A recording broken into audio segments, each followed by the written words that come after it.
Salam sejahtera untuk kita semua.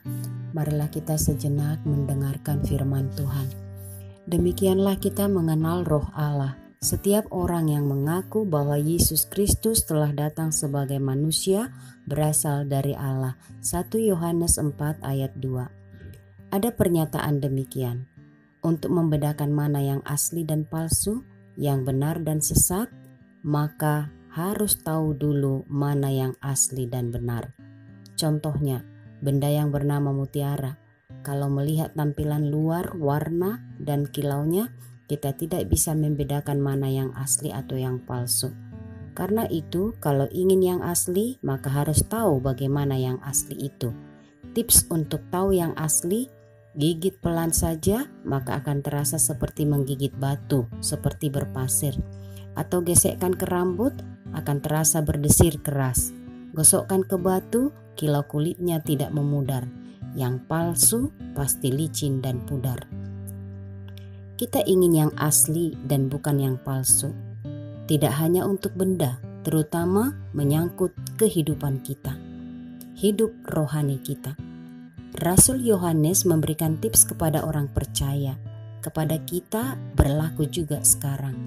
Orang Kristen pada masa itu sedang mengalami goncangan iman karena berbagai pengajar sesat sedang hebat perkembangannya. Mereka itu berasal dari orang Kristen yang keluar dari gereja.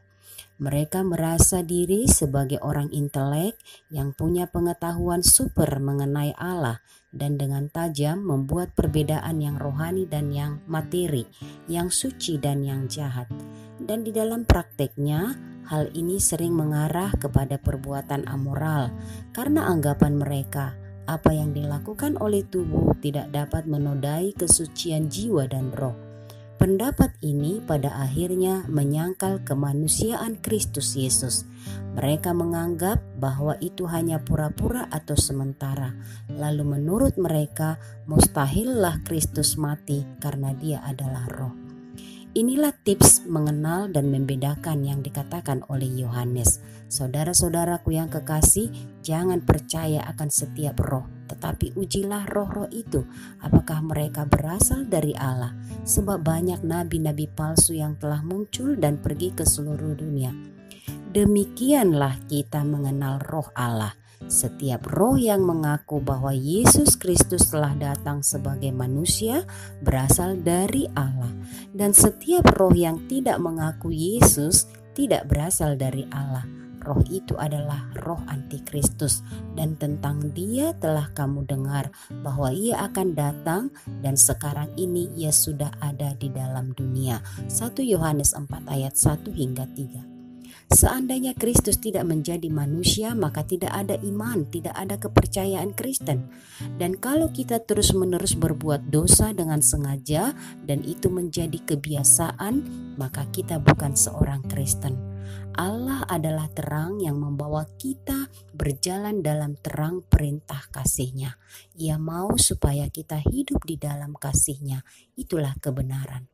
Kebenaran membawa kita mengenal Firman itu Allah dan firman itu telah menjadi manusia, diam di antara kita dan kita telah melihat kemuliaannya, yaitu kemuliaan yang diberikan kepadanya sebagai anak tunggal Bapa, penuh kasih karunia dan kebenaran. Kebenaran inilah yang membawa kita pada keselamatan kekal. Karena begitu besar kasih Allah akan dunia ini sehingga ia mengaruniakan anaknya yang tunggal supaya setiap orang yang percaya kepadanya tidak binasa melainkan beroleh hidup kekal.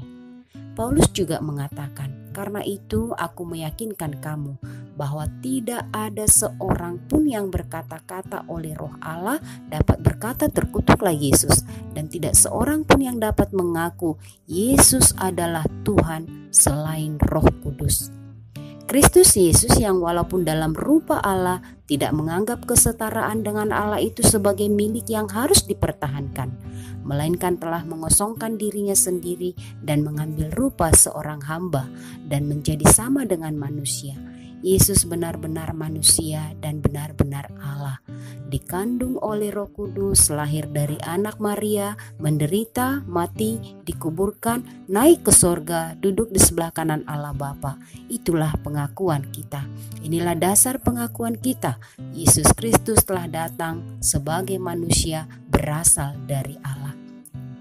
Kitab suci, tulisan yang diilhamkan oleh Allah, bermanfaat bagi kita untuk mengajar, menyatakan kesalahan, memperbaiki kelakuan, mendidik orang dalam kebenaran. Dengan demikian, setiap manusia kepunyaan Allah diperlengkapi untuk setiap perbuatan baik. Allah dengan kuasa Roh Kudus-Nya menuntun kita melalui firman-Nya untuk mengetahui dan mengenal kebenaran sejati. Karena itu kita diperlengkapi hanya untuk melakukan kebaikan. Dan apa yang baik yang dari Allah, yang Allah inginkan adalah berlaku adil, mencintai kesetiaan, hidup dengan rendah hati di hadapan Allah. Semoga firman Tuhan menguatkan kita. Amin. Mari kita berdoa. Bapa Sorgawi, di dalam Yesus Kristus yang telah menjadi manusia untuk menyelamatkan kami orang berdosa, terpujilah Engkau yang mengasihi kami. Kuatkan kami untuk percaya pada firman kebenaran-Mu. Tolong kami untuk tetap mengaku Yesus Tuhan, menjadi manusia untuk menyelamatkan kami, menderita di kayu salib, bangkit, hidup supaya kami beroleh hidup yang kekal. Teguhkan percaya kami padamu, ya Tuhan, yang menuntun kami dalam kebenaran-Mu. Di dalam nama Yesus Kristus kami berdoa. Amin. Tuhan Yesus memberkati.